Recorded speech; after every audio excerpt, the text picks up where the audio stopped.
Hello everyone, welcome back to my channel. आज की video में हम रीइंफोर्समेंट स्किल को डिस्कस करेंगे। तो रीइंफोर्समेंट स्किल क्या है? क्लासरूम में पढ़ाते टाइम लेसन का डेवलपमेंट करने में स्टूडेंट्स कोऑपरेट करें और एक्टिवली पार्टिसिपेट करें, इसके लिए टीचर्स को बहुत से डिवाइसेस की हेल्प लेनी पड़ती है। स्टूडेंट्स चाहते हैं कि अगर वो सही आंसर्स दें तो टीचर्स उन्हें अप्रिशिएट करें, उनकी तारीफ़ करें। वो ये भी जानना चाहते हैं कि उन्होंने जो आंसर दिया है वो सही है या नहीं। अगर स्टूडेंट्स के आंसर देने पर टीचर्स पैसिव रहते हैं, कुछ रिस्पॉन्ड नहीं करते हैं, उन्हें अगर कोई शाबाशी नहीं देते हैं, तो अगली बार स्टूडेंट्स आंसर देने में बिल्कुल भी जोश नहीं दिखाते हैं। तो टीचर्स का वो बिहेवियर जो स्टूडेंट्स को इनकरेज करता है कि वो लेसन का डेवलपमेंट करने में पार्टिसिपेट करें, सही आंसर्स दें और अपने आइडियाज़ एक्सप्रेस करें, रीइंफोर्समेंट कहलाता है। अगर स्टूडेंट्स गलत आंसर करें या कोई भी गलत बिहेवियर शो करें तो उन्हें, ये मेरी बिल्ली की आवाज़ है, बिल्लू भाई अंकल। अगर स्टूडेंट्स गलत आंसर करें या कोई भी गलत बिहेवियर शो करें तो उन्हें डिस्करेज करना भी ज़रूरी होता है। इसलिए रीइंफोर्समेंट स्किल मेनली दो टाइप्स की होती है, पॉजिटिव रीइंफोर्समेंट या सकारात्मक प्रबलन एंड नेगेटिव रीइंफोर्समेंट या नकारात्मक प्रबलन। पॉजिटिव रीइंफोर्समेंट के थ्रू स्टूडेंट्स के डिज़ायरेबल बिहेवियर को स्ट्रॉन्ग बनाया जाता है या स्ट्रेंथन किया जाता है, और नेगेटिव रीइंफोर्समेंट के थ्रू गलत या अनडिज़ायरेबल बिहेवियर को वीक करने की और उसे दूर करने की कोशिश की जाती है। पॉजिटिव रीइंफोर्समेंट के थ्रू टीचर्स ऐसा बिहेवियर फॉलो करते हैं जिससे कि स्टूडेंट्स लेसन पढ़ाते टाइम ज़्यादा से ज़्यादा पार्टिसिपेट करें। जैसे कि अगर स्टूडेंट ने सही आंसर दिया है तो टीचर्स कहेंगे गुड, दैट्स राइट, करेक्ट। इसका स्टूडेंट्स पर अच्छा इफेक्ट होता है और इससे उनको मोटिवेशन भी मिलता है और फिर अगली बार वो और भी ज़्यादा जोश से आंसर्स देते हैं या अपनी बात को कहते हैं। अगर स्टूडेंट्स कोई गलत आंसर देते हैं या गलत एक्टिविटी करते हैं तो उनको वहाँ पर रोकना भी ज़रूरी होता है, जिसके लिए नेगेटिव रीइंफोर्समेंट देना ज़रूरी हो जाता है। तो नेगेटिव रीइंफोर्समेंट में टीचर्स का वो बिहेवियर आता है जो स्टूडेंट्स के गलत बिहेवियर को रोकने के लिए ज़रूरी है। तो इस स्किल के जो कंपोनेंट्स होते हैं वो हैं पॉजिटिव वर्बल रीइंफोर्समेंट यानी सकारात्मक शाब्दिक प्रबलन, पॉजिटिव नॉन वर्बल रीइंफोर्समेंट यानी सकारात्मक अशाब्दिक प्रबलन, repeating and rephrasing students answers यानी छात्रों के उत्तरों की पुनरावृत्ति एवं पुनर्व्याख्या, एक्स्ट्रा वर्बल क्यूज यानी अतिरिक्त शाब्दिक संकेत, writing correct responses on the board यानी छात्रों के सही उत्तरों को श्याम पट पर लिखना, नेगेटिव वर्बल रीइंफोर्समेंट या नकारात्मक शाब्दिक प्रबलन and negative non verbal reinforcement या नकारात्मक अशाब्दिक प्रबलन। तो सबसे पहले देखते हैं कि पॉजिटिव वर्बल रीइंफोर्समेंट क्या है। तो टीचर्स का वेरी गुड या करेक्ट, एक्सीलेंट एटसेट्रा बोलना पॉजिटिव वर्बल रीइंफोर्समेंट की कैटेगरी में आता है।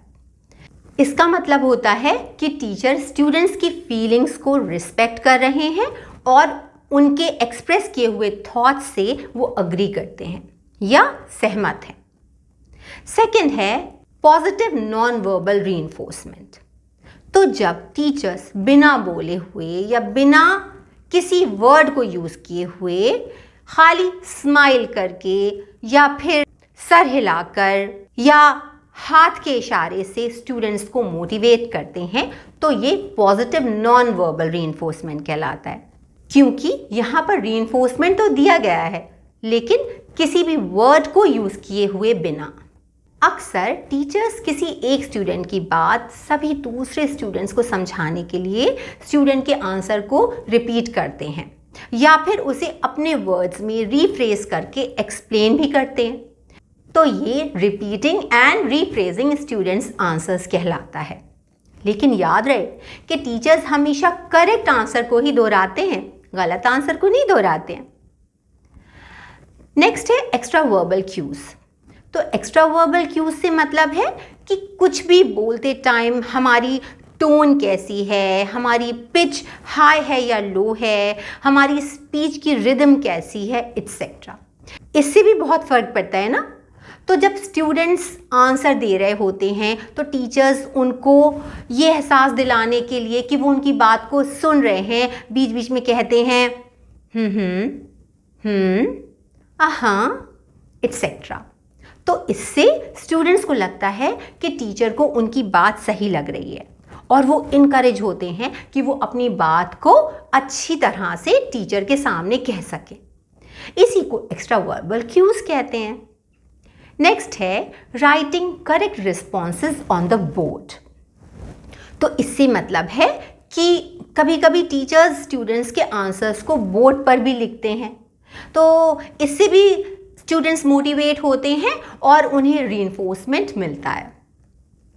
जब स्टूडेंट्स गलत आंसर देते हैं या कोई भी गलत एक्टिविटी करते हैं या गलत बिहेवियर शो करते हैं तो उन्हें ये बताना भी ज़रूरी होता है कि उनका आंसर या उनकी की हुई एक्टिविटी या बिहेवियर रॉन्ग है, ताकि वो दोबारा उस गलत एक्टिविटी को या गलत बिहेवियर को रिपीट ना करें। इसी को नेगेटिव रीइंफोर्समेंट देना कहते हैं। मगर टीचर्स को इस बात का ध्यान रखना चाहिए कि वो नेगेटिव रीइंफोर्समेंट देते टाइम बिल्कुल भी रूड ना हो, बल्कि बहुत ही पोलाइट रहें और इस तरह से बात को कहें कि स्टूडेंट्स डीमोटिवेट ना हो। और नेक्स्ट टाइम आंसर करने से घबराएं नहीं, क्योंकि आपने अगर उनसे ये कह दिया कि बिल्कुल गलत या फिर तुम्हें तो कुछ भी नहीं आता है, तो याद रखिए कि अगली बार वो बच्चा कभी भी हिम्मत नहीं कर पाएगा कि वो क्लास में आंसर कर सके, क्योंकि उसे यही डर रहेगा कि टीचर उसकी इंसल्ट कर देगा। इसलिए नेगेटिव रीइंफोर्समेंट देते टाइम वर्ड्स को बहुत ही केयरफुली चूज करना है। बात को ऐसे कहना है कि स्टूडेंट को पता भी चल जाए कि उसका आंसर सही नहीं है और उसे इंसल्टेड भी फील ना हो। तो अगर किसी बच्चे ने गलत आंसर दिया तो टीचर्स कह सकते हैं नो, थिंक अगेन, या फिर that's okay but you can do better, या फिर good effort, let's try another approach, etcetera. तो इस तरह उनके गलत बिहेवियर को डिस्करेज किया जाता है, जिसे कि नेगेटिव रीइंफोर्समेंट देना कहते हैं। अब क्योंकि यहाँ पर नेगेटिव रीइंफोर्समेंट दिया गया है और वर्ड्स का भी यूज़ किया गया है, इसलिए इसे नेगेटिव वर्बल रीइंफोर्समेंट कहते हैं। अब अगर नेगेटिव रीइंफोर्समेंट बिना वर्ड्स को यूज़ किए हुए दिया जाए तो उसे नेगेटिव नॉन वर्बल रीइंफोर्समेंट कहा जाता है, जैसे कि खाली नो में सर हिला दिया या फिर अपने एक्सप्रेशन से जाहिर कर दिया कि आंसर सही नहीं है, जैसे कि आईब्रोज रेज करना या फिर फ्राउन करना, etcetera. Negative non verbal reinforcement कहलाता है। इसके अलावा टीचर्स को इस बात का भी ध्यान देना होगा कि खाली आंसर देने वाले थोड़े से ही स्टूडेंट्स को मोटिवेट ना करें, बल्कि ज़्यादा से ज़्यादा स्टूडेंट्स को मोटिवेट करके लेसन में उनका पार्टिसिपेशन लेना चाहिए। तो कोशिश यही होनी चाहिए कि सभी को रीइंफोर्स करें। तो अब इस स्किल को प्रैक्टिस करने के लिए प्यूपिल टीचर्स अपने टीचिंग सब्जेक्ट से कोई टॉपिक लेकर माइक्रो लेसन प्लान बनाते हैं, जिसे उनको क्लास में सिमुलेटेड कंडीशंस में अपने पीयर्स के सामने पढ़ाना होता है, ताकि वो इस स्किल को अच्छे से प्रैक्टिस कर सकें। प्लान बनाते टाइम उन्हें ध्यान रखना होता है कि क्वेश्चंस या स्टेटमेंट्स ऐसे लें जिन पर स्टूडेंट्स को रीइंफोर्समेंट दिया जा सके। तो आइए देखते हैं कि इसका माइक्रो लेसन प्लान कैसे बनेगा। तो सपोज हमने इंग्लिश का एक टॉपिक लिया जो है टाइप्स ऑफ सेंटेंसेस। तो इसके लिए आप सबसे पहले ऊपर माइक्रो लेसन प्लान नंबर लिखेंगे, फिर नेम ऑफ द स्किल लिखेंगे जो है स्किल ऑफ रीइंफोर्समेंट, फिर उसके बाद में date, class, subject, topic, period and duration लिखेंगे। ड्यूरेशन 6 मिनट्स होगा।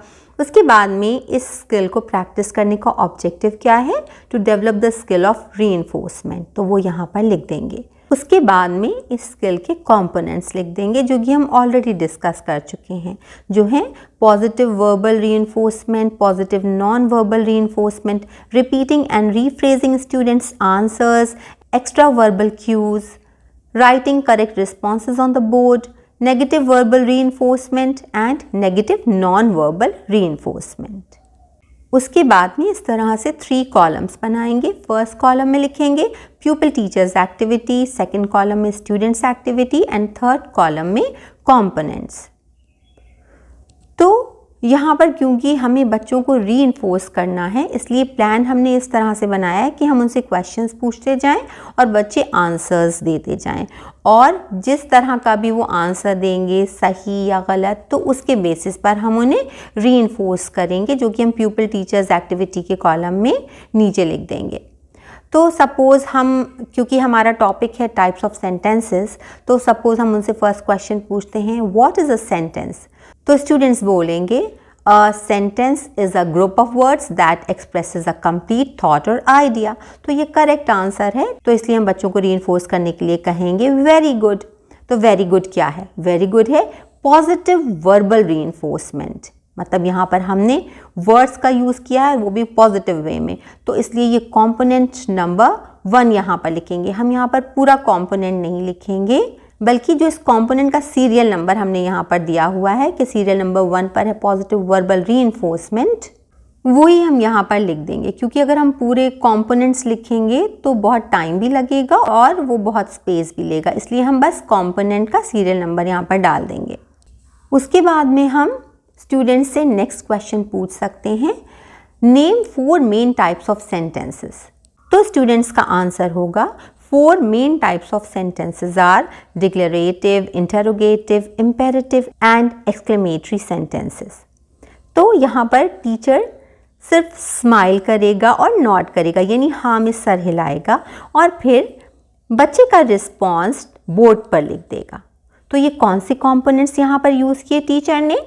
एक तो कंपोनेंट नंबर 2 जो है पॉजिटिव नॉन वर्बल रीइंफोर्समेंट, तो इस कंपोनेंट का सीरियल नंबर हम यहाँ पर लिख देंगे, और दूसरा है कंपोनेंट नंबर 5 जो है writing correct responses on the board, तो इसीलिए हमने यहाँ पर कंपोनेंट नंबर 5 डाला है। उसके बाद में teacher rights a sentence on the board, what a beautiful day. Teacher एक सेंटेंस लिखती है बोर्ड पर और फिर बच्चों से क्वेश्चन पूछती है विच type of sentence is this, और कोई एक स्टूडेंट उनमें से आंसर देता है it is an interrogative sentence. मगर क्या ये आंसर सही है? नहीं, ये इंटेरोगेटिव सेंटेंस तो नहीं है, ये तो एक्सक्लेमेटरी सेंटेंस है। तो हमें ये बच्चे को बताना भी ज़रूरी है कि ये आंसर सही नहीं है, क्योंकि अगर हम गलत चीज़ को भी रीइंफोर्स कर देंगे कि हाँ वेरी गुड एक्सीलेंट, तो फिर बच्चा तो गलत बात सीख लेगा। तो हमें ये बताना ज़रूरी है कि ये चीज़ गलत है, लेकिन हम उसको पोलाइट वे में बताएंगे कि ये आंसर सही नहीं है, ताकि उसकी इंसल्ट ना हो, वो फिर डिस्करेज ना हो, डीमोटिवेट ना हो और अगली बार आंसर करने से डरे ना। तो हम कहेंगे good effort Reema, but think again. Remember, interrogative sentences ask questions। तो यहाँ पर हमने कौन सा कंपोनेंट यूज़ किया?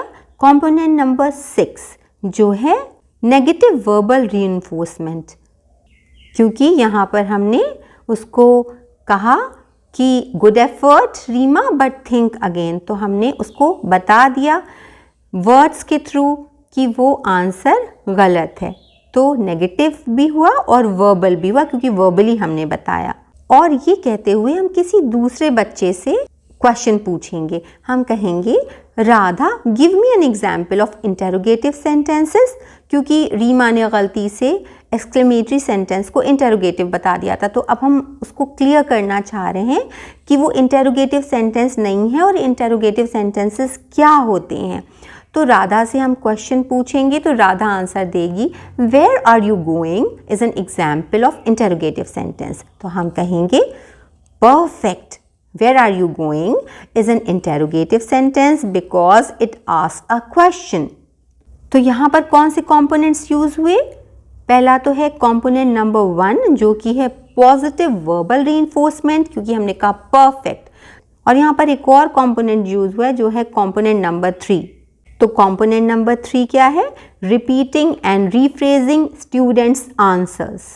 तो क्योंकि हमने यहाँ पर स्टूडेंट के आंसर को रिपीट किया है, इसलिए यहाँ पर कंपोनेंट नंबर 3 भी यूज़ हुआ है। फिर हम किसी दूसरे बच्चे से एक्सक्लेमेटरी सेंटेंस से रिलेटेड क्वेश्चन पूछेंगे। क्योंकि हमने जो क्वेश्चन रीमा से पूछा था वो एक्सक्लेमेटरी सेंटेंस से रिलेटेड था और उसने गलत आंसर दे दिया था, तो अब हम उसको क्लियर करना चाह रहे हैं कि एक्सक्लेमेटरी सेंटेंसेस क्या होते हैं। तो हम यहाँ पर पूछेंगे, Rahul when do we use exclamatory sentences? तो राहुल आंसर देगा, exclamatory sentences are used to convey strong emotions such as surprise, joy। फिर वो बीच में कुछ रुकने लगेगा, वो कहेगा उसको याद नहीं आएगा और क्या क्या होता है, तो टीचर कहेगा मतलब कि वो उसको इनकरेज करेगा कि वो और बोले, उसको हामी भरने के लिए, हाँ कहने के लिए टीचर स्माइल करते हुए कहेगा और उसके पास जाएगा। Teacher will move closer to the student to listen to the students response, ताकि वो इनकरेज हो आंसर को बताने के लिए। तो यहाँ पर कौन सा कंपोनेंट यूज हुआ? कंपोनेंट नंबर 2, जो कि है positive non verbal reinforcement, and component number 4 जो है एक्स्ट्रा वर्बल क्यूज।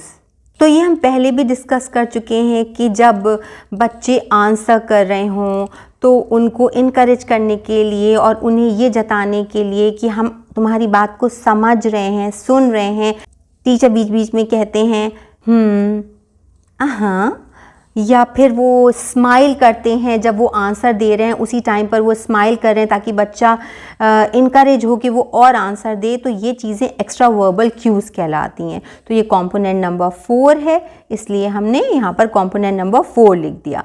तो जब हम बच्चे को इनकरेज करेंगे स्माइल करके या कह के उसके पास जाकर उसे और आगे बोलने के लिए, अपना आंसर कंप्लीट करने के लिए, तो वो जब अपना आंसर कंप्लीट कर लेगा तो हम उसे पॉजिटिव वर्बल रीइंफोर्समेंट देंगे, हम कहेंगे एक्सीलेंट।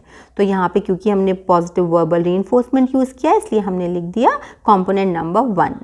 अब क्योंकि हमने यहाँ पर दूसरे बच्चे से ये क्लियर करवा दिया कि एक्सक्लेमेटरी सेंटेंसेस क्या होते हैं, अब क्योंकि रीमा ने गलत जवाब दिया था तो अब हम रीमा से दोबारा पूछेंगे कि Reema now tell me which type of sentence is what a beautiful day. तो रीमा अब समझ गई है और अब वो आंसर देगी इट्स एन एक्सक्लेमेटरी सेंटेंस। तो हम कहेंगे absolutely right, now you understand. और यहाँ पर हमने कौन सा कंपोनेंट यूज़ किया? Positive verbal reinforcement. तो इसलिए हम कंपोनेंट नंबर 1 लिख देंगे। यहाँ पर ज़्यादातर पॉजिटिव वर्बल रीइंफोर्समेंट ही यूज़ होता है। फिर हम नेक्स्ट क्वेश्चन पूछेंगे, Saurabh give an example of imperative sentence. तो सौरभ कहेगा I am going to school is an example of imperative sentence. तो क्या ये सही है? नहीं, ये तो गलत है। तो इसलिए यहाँ पे टीचर को ये बताना ज़रूरी है कि उसने गलत रिस्पॉन्स दिया है। इसलिए टीचर पोलाइट वे में, बिना रूड हुए, teacher gently shakes head to indicate incorrect response and ask him to sit down with a gesture. मतलब यहाँ पर टीचर बस नहीं में अपना सर हिलाएगा और उसको इशारा करेगा हाथ से कि वो बैठ जाए। अब लेकिन इस बात को क्लियर करना ज़रूरी है कि ये इम्पेरेटिव सेंटेंस नहीं है और इम्पेरेटिव सेंटेंसेस क्या होते हैं। तो इसलिए वो किसी दूसरे बच्चे से पूछेगा कि हम इम्पेरेटिव सेंटेंसेस को क्यों यूज़ करते हैं। तो वो कहेगा Mita why do we use imperative sentences. तो मीता कहेगी imperative sentences are used to give commands और मेक रिक्वेस्ट। तो टीचर कहेगी exactly, imperative sentences tell someone to do something। तो यहाँ पर एक तो उसने कहा exactly, तो वो हो गया पॉजिटिव वर्बल रीइंफोर्समेंट जो कि कंपोनेंट नंबर 1 हो गया। और दूसरा, टीचर ने बच्चे के आंसर को सपोर्ट करते हुए, उससे अग्री करते हुए उसके आंसर को रीफ्रेज करके बोला। तो ये कौन सा कंपोनेंट हो गया? तो ये हो गया component number 3 which is repeating and rephrasing students answers. इसलिए हम यहाँ पर लिख देंगे कंपोनेंट नंबर 3। अब क्योंकि मीता बता चुकी है कि इम्पेरेटिव सेंटेंसेस क्या होते हैं, इसलिए टीचर फिर से सौरभ से पूछेगी, क्योंकि सौरभ ने पहले गलत आंसर दिया था, इम्पेरेटिव सेंटेंस का एग्जाम्पल गलत दिया था, इसलिए अब दोबारा से टीचर पूछेगी सौरभ से, Saurabh now you think again what will be the example of imperative sentence. और अब क्योंकि सौरभ समझ गया है कि इम्पेरेटिव सेंटेंसेस क्या होते हैं, तो वो सही जवाब देगा। वो कहेगा please close the door is an example of imperative sentences. तो अब टीचर कहेगी you got it right and teacher pets on the back. तो टीचर यहाँ पे दो तरह का रीइंफोर्समेंट यूज़ कर रही है। फर्स्ट उसने पॉजिटिव वर्बल रीइंफोर्समेंट यूज़ किया जो कि कंपोनेंट नंबर 1 है, एंड सेकेंड उसने positive non verbal reinforcement use किया सौरभ की पीठ थपथपाकर, जो कि कंपोनेंट नंबर 2 है। इसलिए हम 1 और 2 दोनों कंपोनेंट्स का नंबर यहाँ पर डाल देंगे। अब लास्ट में टीचर सभी को रीइंफोर्स करेंगे। वो कहेंगे well done everyone, you have shown a great understanding of the different types of sentences. वो ये भी कह सकते हैं क्लैप फॉर योरसेल्फ या कुछ भी इस तरह के इनकरेजिंग वर्ड्स बोल सकते हैं। तो इस तरह से हमारा रीइंफोर्समेंट स्किल पर माइक्रो लेसन प्लान रेडी हो जाएगा। अब आप इसी तरह से अपने टीचिंग सब्जेक्ट से कोई टॉपिक लेकर के माइक्रो लेसन प्लान बनाइए और इस स्किल को प्रैक्टिस करिए। अगर कोई डाउट हो तो आप कमेंट सेक्शन में लिख करके हमसे पूछ सकते हैं। हम कोशिश करेंगे कि रिप्लाई करके आपके डाउट को क्लियर कर सकें। अगर आपको हमारा वीडियो पसंद आया हो तो प्लीज़ लाइक करना मत भूलिएगा।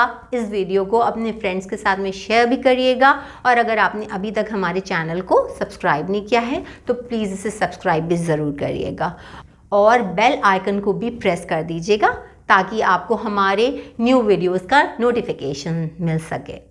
तो जल्दी ही मिलते हैं नेक्स्ट वीडियो में किसी न्यू टॉपिक के साथ। Till then, good bye and thanks for watching.